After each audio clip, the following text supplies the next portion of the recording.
And when you have all these players come together and form all this different stuff, and that leads to wins, that's pretty impressive no matter what team it is. And that's just the Boston Celtics so far. Great team, great defensive team. Will the playoff success come? Yes, it will. Give it time? Yes, give it time. Give it time. But this year, I do think they can get to the conference finals because I do think the East this year might be kind of interesting in the playoffs because Toronto also has picked it up. The Cavs are still the Cavs. Philadelphia might be a little interesting, and Miami Heat. They're my sleeper team last year. I was mad that they didn't get to the playoffs last year, but they're in it now, so that's good. Anyways, it's time to move on to Gordon Hayward. We all know Gordon Hayward suffered that gruesome injury back in start of the season, and many thought that was the end of him for the whole entire season. But it's looking like he's healing faster than ever, and that's pretty good for Gordon Hayward and the Boston Celtics. But should he return?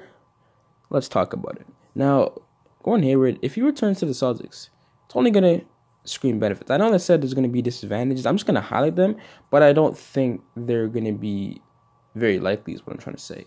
Unlikely, a better word. Now, Gordon Hayward is an efficient scorer, efficient player, and he's one of those guys that any coach would love to have on their team. Because there's a spot and there's a role for Gordon Hayward on pretty much any roster. Because that's the type of player he is. And once you get a guy like that in a system for Brad Stevens, I feel like Brad Stevens would maximize the most out of Gordon Hayward. That's why I'm so excited when he comes back to the Celtics because he's already played. I mean, he has connections with Brad Stevens already. So that's another benefit as well. So when he comes back, he might be able to mesh right away. And on top of that, he can move his scoring right into the offense because now you have another 20-plus point scorer being added with Kyrie Irving and all the other guys. Then that allows not only the defense to go up because Gordon Hayward is still a pretty solid defender, but that allows their points per game to go up because now you add another threat on that team. And adding another threat on a team, that's only more benefits, instant benefits. And also, like I said about the defense, you have Brad Stevens, so I feel like Gordon Hayward, thanks to Brad Stevens, is going to up his defense ability because I feel like if you can get Kyrie Irving to start playing amazing defense, quote-unquote, you can get Gordon Hayward to start playing some amazing defense. And that's just my thought, Great player. Do I think Gordon Hayward will contribute to this offense? Obviously, you can't discredit Gordon Hayward and what he can do as a player.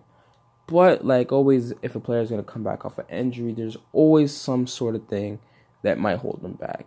One being, we don't know if he is really up to date. Like what I'm saying is like, what if he comes back and he re-injures himself? God forbid. I don't want him to re-injure himself. I would never wish that upon him or anyone. I'm just saying because once you injure a certain spot, it's never really the same. And I feel like I don't want to rush Gordon Hayward back, or the Celtics organization don't want to rush him back, only to get him play and then boom, he re-injures it again, and then it's going to be even a longer process, And then on top of that, it's going to be harder for him mentally to return back to that state. So you don't want to rush it and have that happen all over again. That is what you don't want to do. And also another worst case scenario is that, which is very unlikely, and that he doesn't mesh into the Celtics offense, which I don't think will happen, but you never know because you still got to understand when the guy who does have the ball a lot in his hands, but I said he's not ball hog or anything, but he still likes to take his own shots, whatever. You still have to adjust no matter what team you are. You still got to adjust and put that player, and you got to make him happy at the same time, but that is a very unlikely thing, which is going to happen. The main thing I'm trying to say with the disadvantages is probably just rushing him back too fast.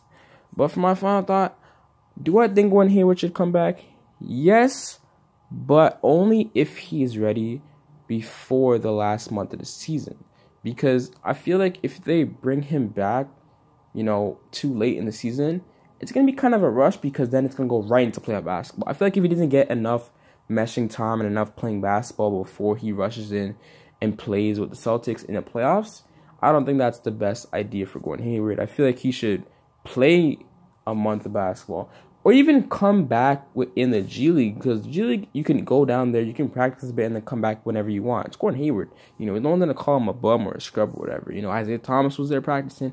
D'Angelo Russell there is right now practicing, coming back from his injury. No one's going to hate on you or anything. But that might be the best bet. If you can come back from a month before the season ends, I'm all aboard the Gordon Hayward coming back train. But there you guys have it. If you guys enjoyed that video, drop a like and subscribe, because I'm going to try to push out daily content. I'm going to try it. You know, it's hard because for me, only hard part about making basketball content, because I'm really educated on basketball. I've watched it my whole entire life.